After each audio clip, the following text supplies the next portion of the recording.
ರಾಜ್ಯದಲ್ಲಿ 40 ಲಕ್ಷಕ್ಕಿಂತಲೂ ಹೆಚ್ಚು ವಿಶ್ವಕರ್ಮರಿದ್ದು ಸರ್ಕಾರದಿಂದ ವಿಶ್ವಕರ್ಮ ಜನಾಂಗಕ್ಕೆ ಸಿಗಬೇಕಾದ ಸವಲತ್ತುಗಳು ಸಿಗುತ್ತಿಲ್ಲ ಎಂದು ಅಖಿಲ ಕರ್ನಾಟಕ ವಿಶ್ವಕರ್ಮ ಸಮಾಜದ ಮಂಡ್ಯ ಜಿಲ್ಲಾಧ್ಯಕ್ಷ ತೈಲೂರು ಆನಂದಾಚಾರ್ಯ ಹೇಳಿದರು. ಮಂಡ್ಯದಲ್ಲಿ ಮಾತನಾಡಿದ ಅವರು, ವಿಶ್ವಕರ್ಮ ಅಭಿವೃದ್ಧಿ ನಿಗಮಕ್ಕೆ 2 ವರ್ಷಗಳಿಂದ ಅಧ್ಯಕ್ಷರನ್ನು ನೇಮಕ ಮಾಡಿಲ್ಲ, ಅಲ್ಲದೆ ಅನುದಾನವನ್ನು ಬಿಡುಗಡೆ ಮಾಡಿಲ್ಲ.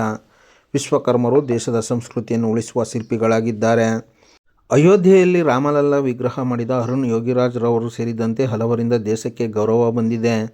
ಮುಂದಿನ ಬಜೆಟ್ನಲ್ಲಿ ವಿಶ್ವಕರ್ಮರ ಅಭಿವೃದ್ಧಿಗೆ 100 ಕೋಟಿ ರು ಅನುದಾನ, ವಿಶ್ವಕರ್ಮರ ಮಕ್ಕಳಿಗೆ ಹಾಸ್ಟೆಲ್ಗಳು ಸೇರಿದಂತೆ ವಿವಿಧ ಸೌಲಭ್ಯಗಳನ್ನು ಒದಗಿಸಲು ಸರ್ಕಾರ ಕ್ರಮ ಕೈಗೊಳ್ಳಬೇಕು ಎಂದು ಅವರು ಒತ್ತಾಯಿಸಿದರು. ನಮ್ಮ ಮಂಡ್ಯ ಜಿಲ್ಲೆಯ ಕನ್ನಡ ಸಂಸ್ಕೃತಿ ಇಲಾಖೆ ಹಾಗೂ ಮಂಡ್ಯ ಜಿಲ್ಲಾಡಳಿತದ ವತಿಯಿಂದ ಅಮರಶಿಲ್ಪಿ ಜಕಣಾಚಾರ್ಯ ಅವರ ಕಾರ್ಯಕ್ರಮವನ್ನು ಭಾಳ ಅಚ್ಚುಕಟ್ಟಾಗಿ ನೆರವೇರಿಸಿಕೊಟ್ಟಿದ್ದಾರೆ.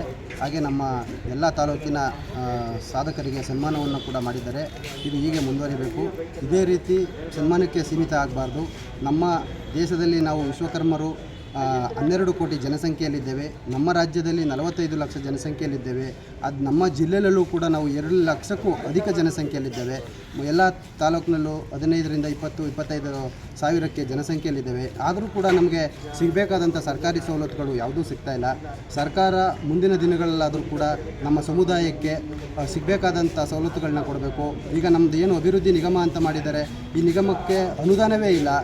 ಕಳೆದ 2 ವರ್ಷಗಳಿಂದ ಆ ನಿಗಮಕ್ಕೆ ಯಾರೂ ಕೂಡ ಅಧ್ಯಕ್ಷನೂ ಕೂಡ ನೇಮಕ ಮಾಡಲಿಲ್ಲ. ಇದು ಒಂದು ಜಾತಿಯ ಹಣೆಪಟ್ಟಿಯನ್ನು ಕಟ್ಟಿ ನಮ್ಮನ್ನು ಈ ರೀತಿ ಅಗೌರವವಾಗಿ ನಡೆಸ್ಕೊಳ್ಳೋದು ಸರಿಯಲ್ಲ. ನಾವು ಈ ದೇಶದ ಸಂಸ್ಕೃತಿಯನ್ನು ಉಳಿಸುವಂಥ ಶಿಲ್ಪಿಗಳಿದ್ದೀವಿ. ನಮ್ಮ ಸಮುದಾಯದಲ್ಲಿ 5 ಕುಲಕಸುಬು ಮಾಡುವಂತಹ ನಮ್ಮ ಪಂಚ ಕಸುಬಿನಲ್ಲೂ ಕೂಡ ಎಲ್ಲ ಪರಿಣಿತಿಯನ್ನಿದ್ದಾರೆ. ಅಯೋಧ್ಯೆಯಲ್ಲಿ ರಾಮಲಲ್ಲ ವಿಗ್ರಹವನ್ನು ಮಾಡಿ ನಮ್ಮ ಅರುಣ್ ಯೋಗಿರಾಜರವರಿಂದ ಮತ್ತು ಇನ್ನೂ ಅನೇಕ ನಮ್ಮ ವಿಶ್ವಕರ್ಮ ಸಮುದಾಯದ ಶಿಲ್ಪಿಗಳಿಂದ ಈ ದೇಶಕ್ಕೆ ಗೌರವ ಕೂಡ ಬಂದಿದೆ. ಇದನ್ನು ಯಾರೂ ಮರಿಬಾರ್ದು. ನಮ್ಮ ಸಮುದಾಯಕ್ಕೆ ಗೌರವ ಸಿಗುವಂತೆ ಮುಂದಿನ ಸರ್ಕಾರದ ಯೋಜನೆಗಳಲ್ಲಿ ಅನುಷ್ಠಾನಕ್ಕೆ ತರಬೇಕು ಅಂತ ನಾನು ಈ ಮೂಲಕ ಮನವಿಯನ್ನು ಮಾಡ್ತೀನಿ. ಮುಂದಿನ ಬಜೆಟ್ನಲ್ಲಿ ಏನಿದೆ, ನಮ್ಮ ನಿಗಮಕ್ಕೆ ನಾವು ಈಗಾಗಲೇ ಕೇಳಿದ್ದೀವಿ 100 ಕೋಟಿ ಅನುದಾನವನ್ನು ಕೊಡಿ ಅಂತ, ಅದು ಕೊಟ್ಟಿಲ್ಲ. ನಮ್ಮ ವಿಶ್ವಕರ್ಮ ಸಮುದಾಯದ ಮಕ್ಕಳಿಗೆ ಒಂದು 4 ಹಾಸ್ಟೆಲ್ಗಳನ್ನು ಕೊಡಿ ಅಂತ ಹೇಳಿದ್ದೀವಿ. ನಮ್ಮ ಮಠಾಧಿಪತಿಗಳು ಪೀಠಾಧಿಪತಿಗಳಿಗೆ ಅನುಕೂಲ ಆಗೋ ರೀತಿಯಲ್ಲಿ ಮಠಗಳನ್ನ ಬೆಳೆಸೋಕ್ಕೆ, ಅಭಿವೃದ್ಧಿ ಆಗೋಕ್ಕೆ ಒಂದಷ್ಟು ಧನ ಸಹಾಯವನ್ನು ಕೂಡ ನಾವು ಕೇಳಿದ್ದೀವಿ. ಯಾವುದೇ ತಾಲೂಕಲ್ಲಾಗಲಿ ಜಿಲ್ಲೆಗಳಾಗಲಿ ವಿಶ್ವಕರ್ಮ ಸಮುದಾಯವನ್ನು ಗುರುತಿಸುವಂಥ ಭವನಗಳಾಗಲಿ ಕಟ್ಟಡಗಳಾಗಲಿ ಇಲ್ಲ, ಸರ್ಕಾರಿ ಜಾಗಗಳೂ ಇಲ್ಲ.